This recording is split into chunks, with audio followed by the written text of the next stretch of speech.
yang dapat kami kemukakan. Sekali lagi terima kasih inisiasi dari Pak Ketua Bawaslu dan jajaran, serta tentu dukungan dari rekan media dan jurnalis. Terima kasih. Assalamualaikum warahmatullahi wabarakatuh.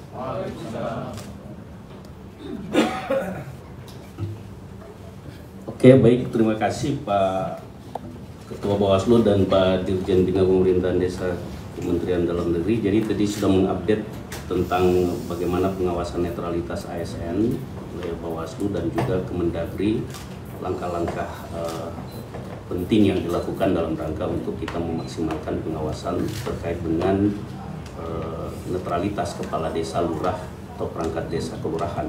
Sebelum kita ke sesi tanya jawab dari teman-teman wartawan media, barangkali ada yang disampaikan tambahan oleh Pak Dian Permata selaku pegiat pemilu. Dengan hormat kita persilakan. Baik, terima kasih Pak Moderator, izin Ketua, Pak Dirjen, teman-teman yang saya hormati. Yang pertama, yang titik poin kita adalah pertama, Pilkada serentak 2024 ini adalah penggabungan dari pilkada-pilkada sebelumnya.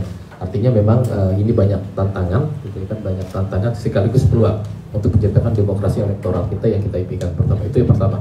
Yang kedua begini, isu netralitas kepala desa dan aparatur desa sebenarnya sudah mulai hangat itu di rezim pemilu 2024. Teman-teman sudah paham beberapa kasus. Nah, isu ini akan lebih prediktif kami, akan lebih naik gitu kan, karena memang rezimnya itu di rezim pilkada. Nah, kenapa kepala desa sangat menarik gitu kan? Karena seperti kita ketahui teman-teman, kepala desa punya basis massa yang merupakan dia punya produk dari pilkades itu sendiri.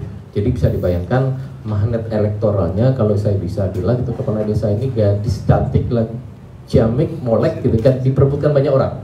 Maka tidak heran itu kan di data IKP itu kan salah satu instrumen yang harus diawasi adalah aparatur kepala desa dan aparaturnya. Nah, inilah menjadi titik poin pertemuan. Nah, terakhir yang pasti kami dari pegiat pemilu ini pertemuan seperti ini menjadi titik kulminasi demokrasi, bagaimana pemerintah itu hadir dalam persoalan-persoalan yang mikro gitu kan, yang sebenarnya terjadi. Itu yang bisa saya sampaikan. Assalamualaikum warahmatullahi wabarakatuh.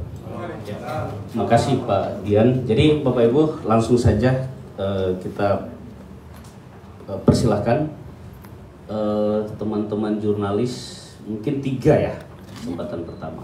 Silakan. Ada Ada ya. Soal Ainus Kades. Sebut nama dari media mana? Oke, sebut nama dari media mana, Mbak? Gabriela dari bbc.com. Maaf mau nanya, ini kalau misalnya ada pelanggaran-pelanggaran yang dilakukan, mekanismenya itu kita langsung lapor ke sini atau ke Bawaslu Kota, atau prosesnya dari kelurahan dulu kemudian kecamatan kemudian kota, atau seperti apa Pak? Kemudian untuk penyusun bukti-buktinya itu apakah perlu dari masyarakat atau PTPS sendiri atau mungkin siapapun untuk hanya untuk foto dan video, atau seperti apa? Terima kasih. Oke. Jawab ya. Nanti lupa Mbak kalau nggak dijawab. Izin. Pertama, seluruh kantor Bawaslu, baik tingkat kabupaten, provinsi, dan juga kecamatan, karena sampai tingkat kecamatan saja Mbak, karena kami tidak punya kantor kelurahan desa, itu bisa dijadikan tempat untuk mengadu atau melaporkan. Kemudian yang harus disiapkan apa? Ya, apakah memang terjadi pelanggaran, dugaan pelanggaran. Kemudian kami akan memeriksa apakah dugaan pelanggaran ini alat bukti yang mencukupi atau tidak. Nah, kalau kemudian dilaporkan dan tidak mempunyai alat bukti yang cukup atau tidak jelas dan lain-lain, tentu akan kami jadikan sebagai informasi awal sebutannya, informasi awal untuk ditelusuri. Itu tergantung dari panwas yang akan ada dilaporkan itu ataupun disampaikan laporannya kepada panwas tersebut. Jadi informasi awal untuk kemudian ditelusuri. Karena juga sekarang kan masa kampanye sangat terbatas. Nanti akhir masa kampanye tanggal 24 November itu harus selesai semua masa kampanye. Maka seluruh kantor panwas kami minta untuk terbuka 9 to 5 dari jam 9 sampai jam 5. Kemudian jika juga Bapak Ibu pada temukan kantor-kantor panwasnya juga masih buka sampai jam 8 malam sampai jam 9 malam. jika kemudian ada kebutuhan-kebutuhan, terutama nanti menjelang akhir masa kampanye, masa tenang itu masa tidak tenang bagi Bawaslu kan. Nah, itu bisa dilaporkan kepada kantor-kantor yang ada. Jadi tergantung kan alat bukti, kemudian lanjut atau tidak. Ini lanjut atau tidak, disampaikan saja.